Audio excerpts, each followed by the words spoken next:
pues fue hacer un inventario.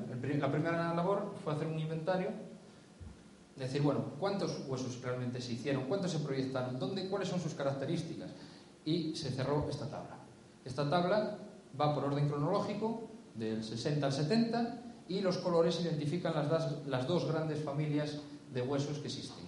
Las amarillas son las pretesadas y las azules son las postesadas. Todas las amarillas las ejecuta un mismo constructor, en este caso Vicente Peiró, y todas las azules las ejecuta mediante procedimientos Barredo, el sistema de Barredo que antes comentaba. Todo esto pues van acompañadas de patentes, que es otro documento singular que podéis ver dentro de la exposición. Hay un punto con todos los libros de las patentes. La patente yo no me había tropezado nunca con una, sin embargo es un documento mucho más próximo a la ingeniería que a la arquitectura, y bueno, es un documento curioso porque en 10 páginas, en 12 páginas, en función de lo que se trate, tienes que describir un invento y con un par de anexos de gráficos. Así que suelen ser documentos interesantes porque están llenos de información, ¿no? Fisac patentaba estas cosas, Barredo patentaba, Peiró patentaba, y lo que tenéis ahí es un compendio de las patentes de los tres y cómo las patentes de uno influían en las del otro, y así se iba mejorando el sistema, ¿no? A partir de 1967 aparece un cuarto hombre, que es don Andreu Colomer, y entonces eso abrirá el paso a la etapa que se llama Huecosa, que fue una experiencia empresarial. Es decir, es el momento en el que un empresario, en este caso un curtidor, consigue sacar adelante el tema de los huesos, pero ya industrializado. Se crea una fábrica en Vic, de donde van a salir 3 modelos de piezas, que son la pieza Sigma, la Trapecio y un pato de marquesina. La Sigma y la Trapecio la tenemos aquí en originales. Y durante estos últimos años se intentará generar un sistema estricto, un modelo de cómo debiera ser una fábrica para construir este tipo de piezas, de cómo debieran ser los tiempos de curado, los procesos de montaje. Es decir, se van a meter completamente en todo el proceso. Eso es una de las grandes virtudes que tiene toda esta experiencia, porque casi todo lo que se piensa se construye, y se construye porque es muy próxima la relación entre el proyectista y el ejecutor, digamos. Es muy normal ver a Fisac proyectando las cosas, pero negociándolas y rehaciéndolas con Peiró o con Barredo o con don Javier Lahuerta, que tenemos que hacer una parada especial por estar además en Pamplona, porque Javier Lahuerta es el primer calculista de estas piezas. La primera de todas, la de los laboratorios MADE, que es una pieza de marquesina, es todavía de hormigón armado, pero a partir de aquí la primera pieza pretensada está calculada, es la pieza Valladolid. Bueno, tenemos una anécdota de hoy de Vicente, ¿no?, que fuimos a ver a don Javier a su casa y ya nos rectificó.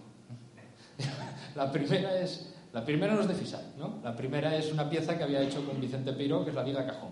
Ahora voy a explicar un poco en qué consiste la diferencia entre las azules y las amarillas. Peiró lo que tenía descubierto realmente, lo que tenía inventado y patentado, es una viga hueca. Una cosa tan sencilla y al mismo tiempo tan difícil, que es hacer una viga encofrada de forma que sea hueca por dentro y además pretensada, y además con estos espesores con los que estamos hablando, que son, ya los podéis ver en las originales, que son realmente increíbles, ¿no? Y Fisac será el que dé la forma adecuada, digamos, para intentar resolver más problemas, ese intento de llegar a lo que decía yo, ¿no?, de la pieza ideal. Y ahí es donde se une pues todo este entramado de grandes fenómenos de la construcción y de la ingeniería, y ya llega un momento en que todo es una nebulosa, que no sabes dónde termina la arquitectura ni la ingeniería, dónde empieza el cálculo, dónde entra la empresa. La empresa siempre es la empresa privada. Todas estas cosas se investigan y se experimentan desde fondos personales, siempre de los constructores, de los fabricadores. El perfil humano de todos ellos es un perfil muy parecido siempre, es gente emprendedora, es gente valiente, es gente con mucho amor por lo que está construyendo, y eso se rastrea en un audiovisual que estará en la exposición, estará proyectado sobre esta pared.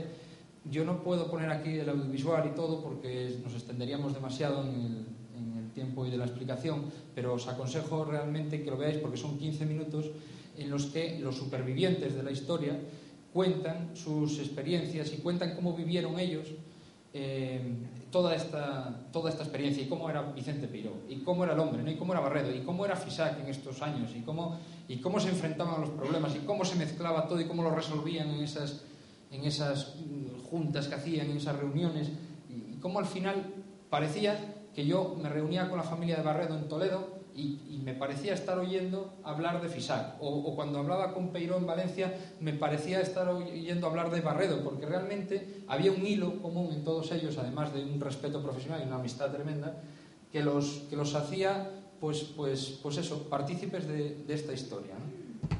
Vamos a ir viendo un poco.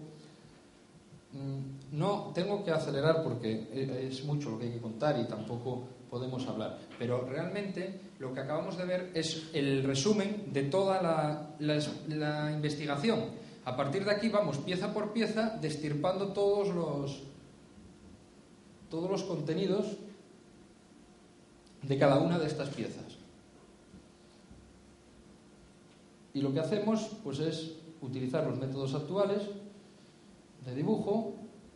Obviamente lo redibujamos todo por CAD, lo acotamos con un sistema que nosotros podamos redibujar ahora mismo, y estudiamos pues todo, los armados a partir de los planos de estructuras, los interpretamos porque hay veces que por cálculo directamente no entra el armado en la sección porque estamos hablando de secciones mínimas, y sus características.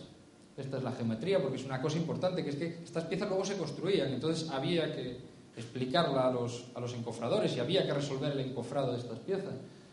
Esta pieza por la que he empezado, pues bueno, es la primera de todas, calculada por don Javier La Huerta, y esta es la pieza donde realmente empezamos, ¿no? Empezamos la historia. Es la pieza de la imagen inicial donde Miguel Fisac se situaba orgulloso encima de ella, apoyada en ella. Es una historia de prefabricación, es una historia de pretensado, de postesado, y es una historia de, vuelvo a repetir, intentar resolverlo todo. Esto es un encargo, surge como un encargo del Centro de Estudios Hidrográficos en Madrid. El Centro de Estudios Hidrográficos es una nave que tiene el Ministerio de Fomento allí, donde se hacen modelos a escala de todas las presas y embalses que se hacen en España. Entonces hay una necesidad, y es convertir aquello prácticamente en un plató, es decir, un sitio amplio. En este caso tenía 22 metros de luz, donde se pudieran hacer esos modelos, que los ingenieros no lo llaman maquetas, son modelos, porque son réplicas exactas, incluso hacen la réplica de la consistencia del terreno y de todas las características a menudo que avanza la obra, ¿no? Y lo que necesitan es hacerle fotos constantemente y, por tanto, necesitan una buena iluminación homogénea. Y de aquí sale esta pieza. Esta pieza evacúa agua por esta parte de canalón, tiene un triángulo estructural de fuerzas, que es este triángulo, tiene estos agujeros que por donde van a entrar las vainas del postesado, y tiene además esta parte a mayores, que es un brisolei, vamos, porque de esta muesca a la siguiente, que sería esta, en la siguiente pieza, pues se coloca un poliéster para la entrada de luz cenital. Para que esta luz además no incida de forma directa, pues se colocan a norte y entra esta luz bañando todo este paño y generando pues un espacio interior que yo creo, bueno, yo os aconsejo a todos que vayáis a visitarlo, simplemente necesitáis una autorización previa, porque es el espacio de la nave de modelos del Centro de Estudios Hidrográficos es un santuario de la arquitectura contemporánea, es un espacio realmente impresionante. Bueno, pues esta pieza, al igual que todas, se hizo lo mismo. Se estudió y luego pues se redibujaron un par de propuestas de arquitectura, en este caso este edificio, y nos sumergimos en la técnica del postesado. No tengo tiempo de explicar ahora mismo todo esto. Yo estaré por aquí y me preguntáis si alguien queda con dudas. Tendremos otras ocasiones, porque el día 20 hay una tertulia con ingenieros que nos van a hablar. Manterola precisamente es un protagonista principal de toda esta época, porque en los años 60 ellos salen, toda esta generación de grandes ingenieros salen de las escuelas y se tropiezan con esta técnica, que es una técnica nueva en España, y que, como el propio Manterola y tantos otros decían, el que en ese momento quería hacer algo tenía que meterse de lleno en el estudio. Pero claro, es que ahora es distinto, porque a día de hoy pues estas técnicas o sea,